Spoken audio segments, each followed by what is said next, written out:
نام خدا، عرض سلام و ادب و احترام دارم خدمت شما دانشجویان عزیز. خیلی خوشحالم که با یکی دیگر از آموزش‌های نرم افزار قدرتمند گلوبال مپر، البته گلوبال مپر پرو، در خدمت شما هستم. در این آموزش من قصد دارم که چون تو این آموزش‌ها خیلی ما از قسمت دیجیتایزر استفاده کردیم، قسمت ادیت پلیلاین ها، پلیگان ها استفاده کردیم و قول داده بودیم که حتما از این قسمت آموزشی قرار بدیم.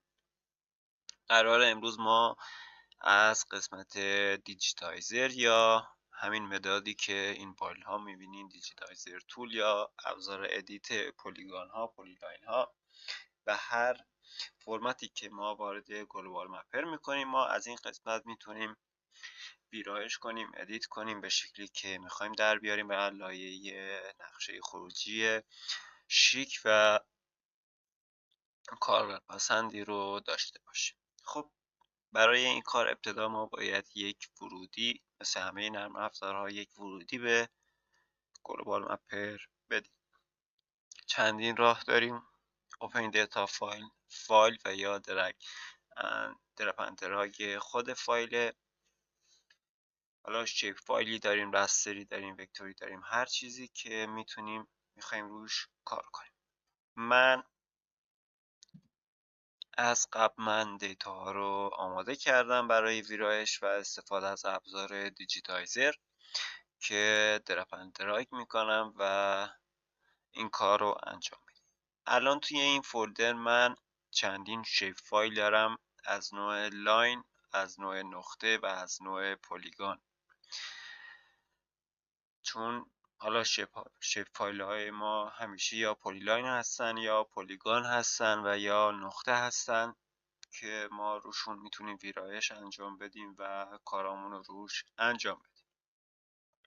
من در ابتدا پلیلاین ها و خطوط خودم رو وارد میکنم و ویرایش رو از لاین ها و از خطوطم استفاده میکنم و شروع میکنم. لاین ها رو میگیرم و به محیط نرم افزار دراگ. همونطور که میبینین یک محدوده شهری با اسامی شهرها. من در حال حاضر یک لحظه اجازه بدین که اصلا اسامی هم نداشته باشیم، مثلا که من اسامی رو بعدا برای شما بیارم و ببینیم. حالا یک سری unknown time، چون به هر حال یه چیزی هستن، چون ما اسم رو برداشتیم، خود نرم افزار گزینه unknown line type، یعنی که من نمیدونم این چه گزینه، چه نوع خطیه که شما وارد کردین، که من در ادامه این قسمت رو برای شما میارم و شما خواهید دید. من یک سری خطوط آوردم که شما فکر کنید اصلا خود برنامه هم تشخیص نداده و در لایه اسامیش خاموشه و ما قرار ابتدا بدونیم که این لایه های خطی که ما داریم میبینیم، این خط ها چی هستند و باید باشون چی کار کنیم و میخوایم چی کار کنیم. خب قبل از هر چیز ما در قسمت نوار افزارمون یا همون قسمت ریبون بالامون یک گزینه داریم به اسم Information Future Information Tool. این رو بزنیم، یک آرم آی یا اینفورمیشن که میبینید روی موس من هست میاد. اگر من زوم کنم و روی یکی از خطوط یک کلیک کنم، اینجا به من اطلاعات این خطوط رو به من میده. الان اگه ببینین نوشته نیم کوی دانشکده، لیر چیه؟ لایش لاین شیپ فایل لاین اسمی براش ننوشته، ولی اومده اینجا آیدی یک شماره داده، یعنی توی اون جدولی که هست، و یه نیمی جدول توصیفیش، اون موجودی ها و لوحهایی که داره، یک آیدی داره، کد آیدی داره، یه شماره داره، یه نم اسم کوی دانشکده داره و یک ترتی داره که سوم، یعنی خیابان سوم رو داره به ما نشون میده و از نوع هایوی هست. اگه نگاه کنین هایوی یا خیابان یا بزرگراه هایوی داره به ما نشون میده که از نوع یک خیابان یا کوچه خیابان سومه. پس ما فهمیدیم که این خطوط کوچه یا خیابان، حالا یا مسکونی یا اداری یا قسمت های مسکونی شهرن یا اداری آموزشی، بر صورت خطوط کوچه و خیابان های یک شهرن. ما برای اینکه مطمئن بشیم میایم اول روی لایه‌مون اسامی کوچه ها رو روشن میکنیم، چون توی آپشنی که ما باز کردیم و اینفورمیشنی که باز کردیم، اینفورمیشنی که روی خط ها ما زدیم، فهمیدیم که هر کدوم از اینجا، الان اینو خطی که بیرون از نقشه بود من زدم و زرد شد، الان نوشته جاده امامزاده اسماعیل و هایوی رزیدنتیال یا مسکونی زده. باز هم یک آرزه خطی و یک جاده است. ما میدونیم که در جدول توصیفی اینها نام دارن و ما میتونیم این نام ها رو بیاریم. پس برای این کار روی لایه خطیمون کلیک راست میکنیم، آپشن، و در قسمت Use Select Attribute Value، یعنی چیزی که اسامی که وجود داره در این فیوچر، در این آرزه، این اسامی رو شما میتونین براشون بذارین. ما میگیم نیم ها رو برای ما وارد کن. این گزینه‌ها رو همه هست. اگر من ID OSM سایت اوپن استریت مپ هست، یعنی این رو از سایت اوپن استریت مپ گرفتم. آیدی یعنی شماره و شناسایی سایت اوپن استریت مپ هست. اگه من این رو روشن کنم و اپلای کنم، شما میبینین که الان برای خیابون های من آیدی آورد، شماره آورده، اسمشون رو نیاورده. اگر من اینو اوکی کنم، الان شما ببینین برای هر خیابون من یک آیدی و یک شماره آورده. این شماره در سایت اوپن استریت مپ اسم دارن، یک آرزه هستن و اسم دارن، در اون شهر یک آرزه هستن و اسم دارن. برای همین مسیر رو دوباره در قسمت آپشن و از همین گزینه منوی کشویی که در اختیار داریم، نیم رو انتخاب میکنیم، اپلای و اوکی. پس الان همینطور زوم که بکنیم، همینطور که مشاهده میفرمایید الان اسم کوچه ها، خیابان ها و مناطق مسکونی برای ما اومده. الان شما مثلا این قسمت رو نگاه کنید، پرهون 11، پرهون 12، 14، پرهون 4، این متوجه میشین که اینها کوچه است. کوچه پرهون 11، کوچه پرهون 12، پرهون. حالا اینفورمیشن رو هم بخوایم ازش بگیریم، باز هم روی همون قسمت بالا اینفورمیشن، اگر ما این خط رو انتخاب کنیم میبینیم که زده هایوی یا همون کوچه مسکونی هست و پرهون 11 اسمش هست و آیدیش هم نوشته شده و لایه‌اش هم لایه شیپ فایل خطی هست. پس متوجه شدیم که خیلی راحت ما میتونیم از جدول چیزایی که در جدول توصیفی یا چیزایی که در دل نقشه، همراه نقشه است، ما استفاده کنیم برای نامگذاری آرزه هایی که در این قسمت و در فایلی که وارد کردیم استفاده کنیم برای نامگذاریش. این از نامگذاری آرزه هایی که در نرم افزار داریم. خب الان چیزی که ما داریم یک آرزه خطی بنفش است در وهله اول. ما شاید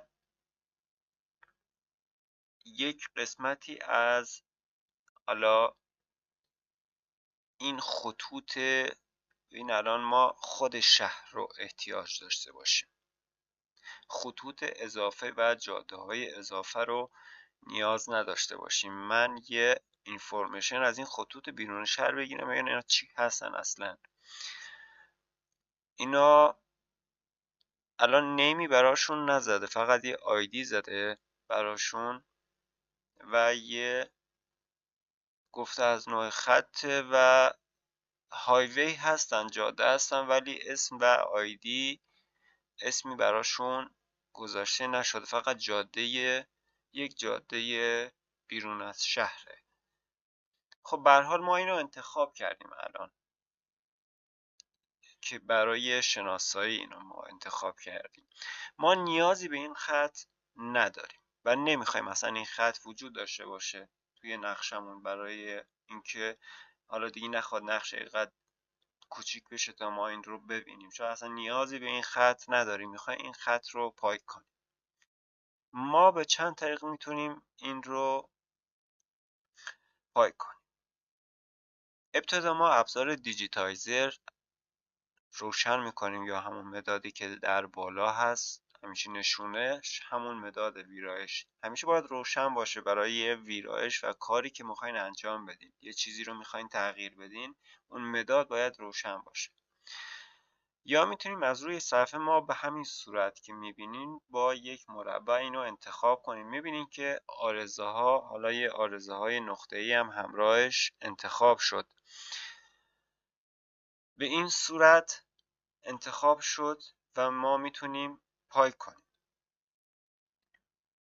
ولی چون این خط ادامه داره و اومده تو شهر، اگر ما این خط رو بخوایم از اینجا بگیریم و ادامهش بدیم، ممکنه آرزه هایی توی شهر بگیره، خطوطی رو توی شهر بگیره که ما به این خطوط برای نقشه احتیاج داشته باشیم، پوینت هایی رو بگیره، اسم هایی رو بگیره که ما بهش نیاز داشته باشیم.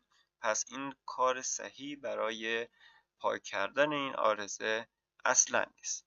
به همین خاطر میایم انتخابش میکنیم، ابزار دیجیتایزر رو روشن میکنیم و خط رو انتخاب میکنیم، همون خط رو. حالا تا هر جا رفته از این قسمت از سمت راست که موس من هست، میبینید اسم ادیت هم روی موس من نوشته، یعنی ویرایش. از جایی هست تا جایی که رفته حالا توی محله های شهر. ما نیازی به این نداریم، میتونیم بعد از انتخابش با یک دکمه دلیت این رو پاک کنیم. کنترل زد هم میزنیم خط برگرده. چرا من این کار کردم؟ چون میخواستم انتخابش کنم، یک راه دیگه برای حذفم به شما نشون بدم.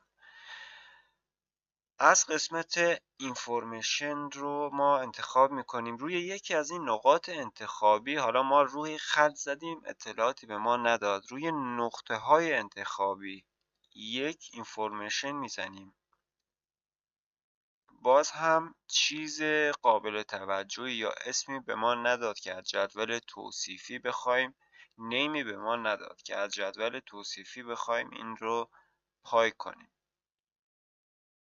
فقط میتونیم آیدیش رو، آیدی همین نقطه‌ای که روی زدیم، آیدی رو توی جدول توصیفیش بزنیم و این رو پاک کنیم. اما پس ما از این گزینه که از جدول توصیفی این رو پاک کنیم نمیتونیم این رو پاک کنیم، چون هیچ اطلاعاتی به ما نداده. پس با همین انتخاب ما دکمه دیلیت رو میزنیم و خط ما پاک میشه. ابزار دیجیتایزر و میبینیم که خط ما پاک شد.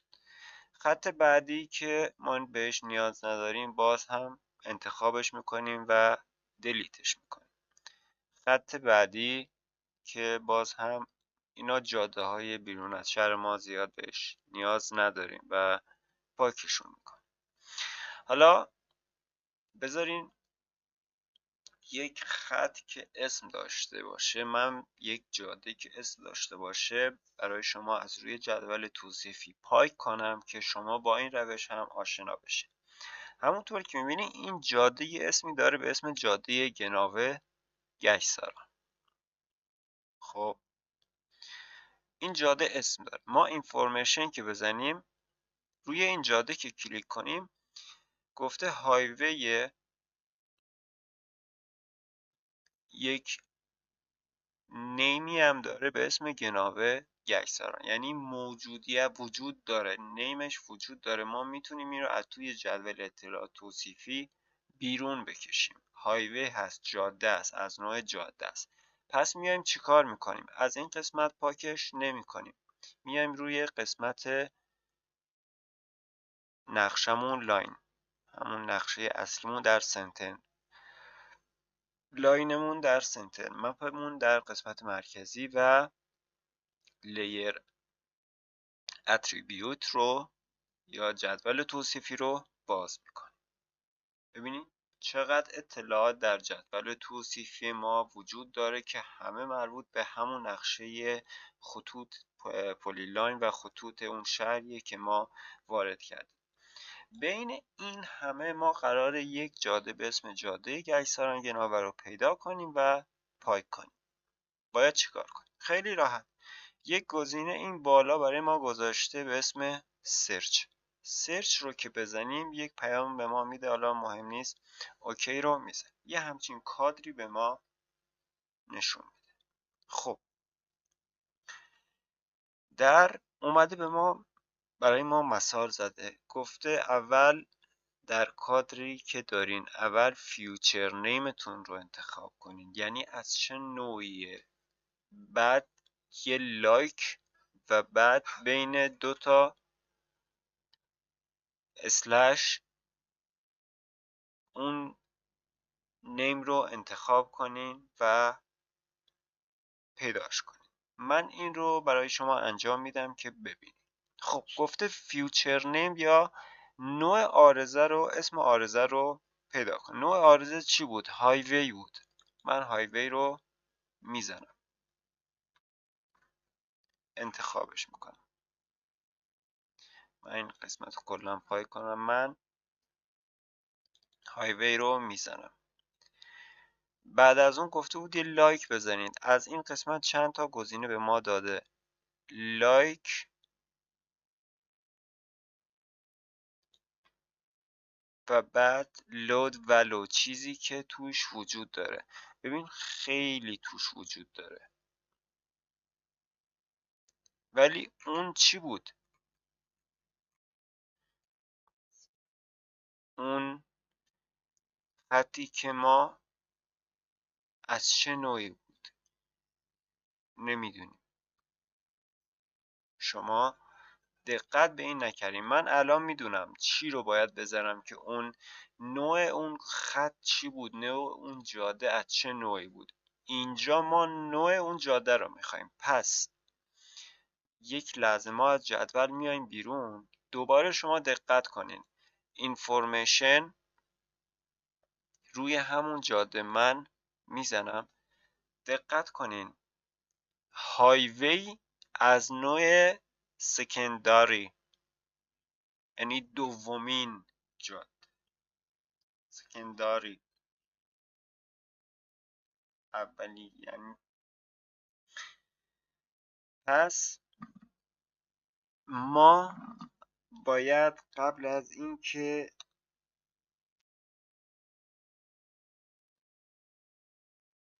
شروع کنیم به ویرایش اون عارضه رو بدونیم چی هست، از چه نوعی هست و بعد اقدام کنیم به پاک کردن اون اون عارضه.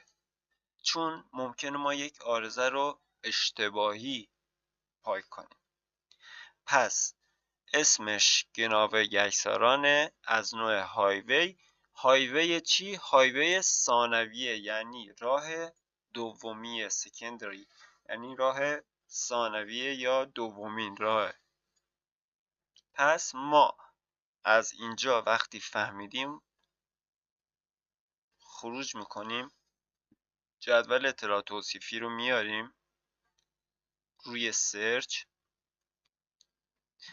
گفتیم از اینجا هایوی رو دبل کلیک میکنیم، لایک، از قسمت لود و لو، چیزی که در هایوی، در قسمت هایوی، موجودیت هایی که در چیزهایی که در هایوی و بزرگراه ها به ما دادی توی این جدول توصیفی چیه؟ اینا هستن. خب اون خط ما از چه نوعی بود؟ از نوع سکندری یا ثانویه و دومی. الان که من اینو انتخاب کردم دبل کلیک میکنم و سرچ میزنم. الان ببینین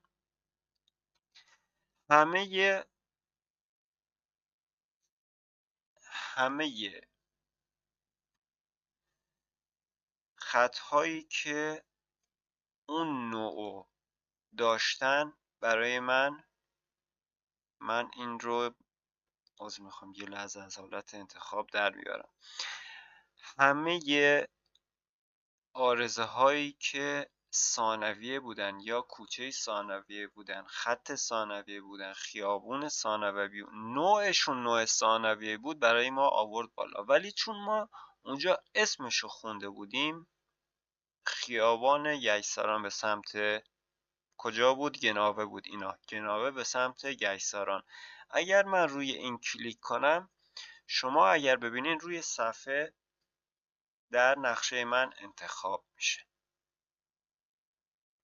و بعد از انتخاب شما میتونین این رو با زدن یک دکمه دلیت پاک کنین. خب من دوباره برای شما این رو توضیح میدم. یه ریلود میزنم. همه ی آرزه ها رو من دوباره آوردم. ما میخوایم آرزه ای رو پاک کنیم، دنبال آرزه ای بگردیم و یک آرزه رو پاک کنیم. گفتم چند تا راه به شما نشون دادم. یک راه این بود که خیلی راحت ما آرزه رو از همینجا انتخاب کنیم، پاکش کنیم. این یک راه ما بود. آرزه رو همینجور به این صورت، به صورت مستطیل یا مربع بگیریم، پاکش کنیم. ولی ممکنه آرزه ما با چسبیده به یک آرزه دیگه باشه و نتونیم آرزه رو به صورت دقیق انتخاب کنیم. الان ببینیم من خواستم اینو بگیرم، آرزه بالایی هم همراهش انتخاب شد که من نمیخوام اون پاک بشه. اگر این قسمت رو فقط بیام تا این قسمت، شاید آرزه های اینجا باشه، خطوطی اینجا باشه که من نخوام پاک بشه، نیاز بهشون داشته باشم. پس راه سومی هم گلوبال در اختیار ما گذاشته. راه سوم چیه؟ از راه جدول اطلاعات توصیفی. چی کار میکنیم؟ میایم از قسمت اینفورمیشن این لاین رو، به این خط رو ما میگیریم. به چیه این لاین نیاز داریم؟ به کدوم اینفورمیشن نیاز داریم؟ یکی به اسمش نیاز داریم، یکی به نوعش، تایپش که هایوی است و از چه نوع هایوی است، از چه نوع بزرگراهی است. پس ما الان فهمیدیم اسمش گناوه به سمت گیساران است و خیابون ثانویه یا راه ثانویه است، سکندری است. اسمش رو من به صورت فارسی میگم که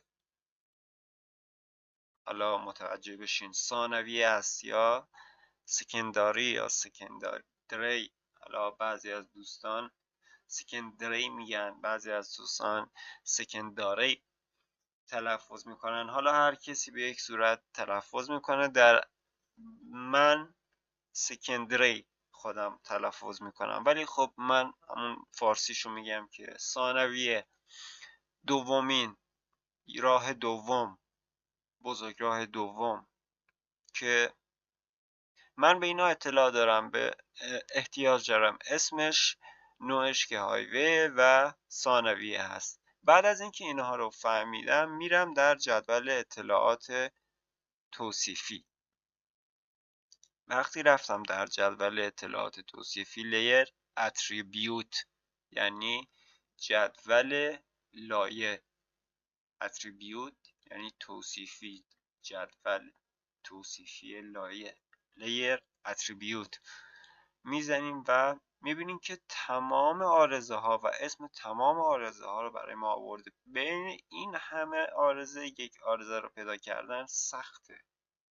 چی کارش میکنیم؟ میایم از قسمت سرچ یک همچین جدولی برای ما باز میکنه. میگه شما اینجا برای من یک فرمول بنویس، دنبال چی میگردی؟ من میگم در قسمت هایوی دنبال چیزی شبیه لود ولیو میزنم، یعنی ببینم تو توی هایوی چی داری. دنبال چیزی شبیه اسمش ثانویه است یا سکندری هست، دنبال این میگردم. سرچ کن برام. سرچ میکنه برام. میگه من اینا رو توی اون همه آرزه، تعداد 67 آرزه پیدا کردم که از نوع ثانویه هستن. تو کدومشو میخوای؟ میگه من اسمشو میدونم، فیوچر نیم رو میدونم، آرزه گناوه به گیساران. اینجا که من این رو آبی کنم روی نقشه مشخص میشه و بعد از این که مشخص شد خیلی راحت اون رو دیلیت میکنه. و همین راحتی.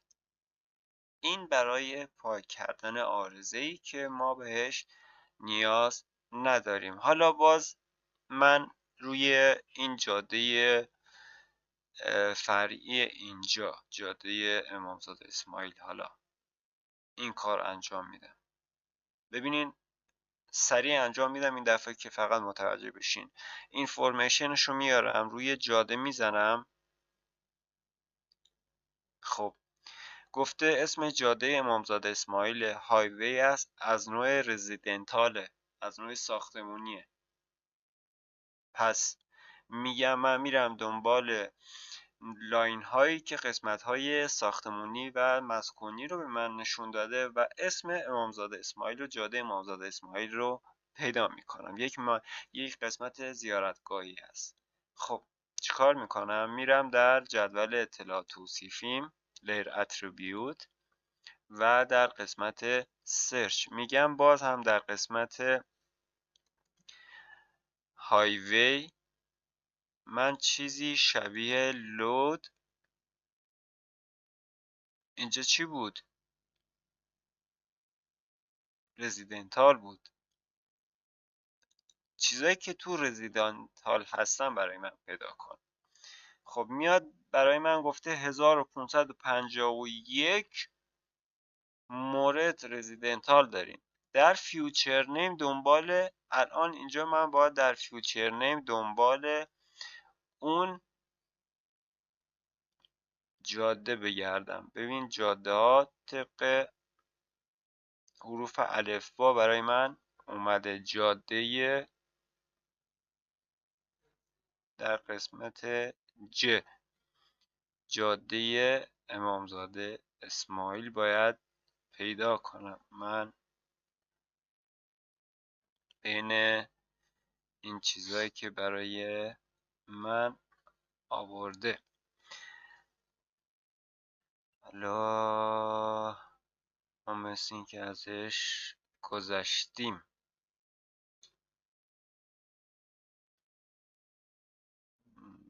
اگه روی حروف الفبا باشه باید در قسمت باشه یا در قسمت امامزاده ها باشه. حالا به هر حال ما در دوتای سرچ میکنیم. در قسمت که جاده، جاده امامزاده اسماعیل. همینه اولیش. انتخابش میکنیم. وقتی انتخابش میبینیم که روی نقشه انتخاب میشه و این رو دیلیت میکنیم، این رو پاک میکنیم. خب این برای پاک کردن قسمتی از کار که ما بهش احتیاج نداریم. انشالله استراحت کوتاهی رو ما انجام میدیم. بعد از اون میایم بقیه ویرایش ها هم برای شما، این ویرایش ها رو برای شما میگم.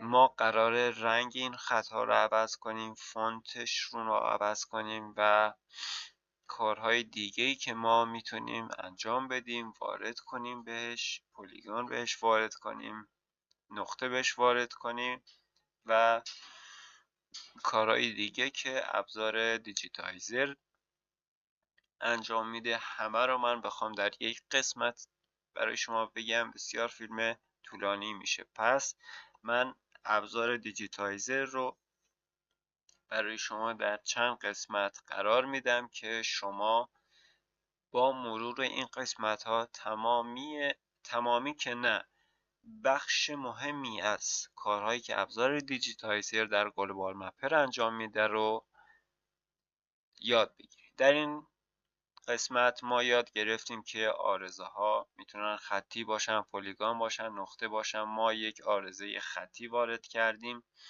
نمیدونستیم از چه نوعی هستن، اسمشون رو آوردیم، فهمیدیم که اینجا چیزایی که میبینیم با از قسمت اینفورمیشن روشون کلیک کردیم، فهمیدیم که از نوع هایوی هستن، خیابون و جاده هستن، فهمیدیم که مسکونی هستن، بیرونی هستن، اولیه هستن، کوچه ثانوی هستن و زیارتی هستن.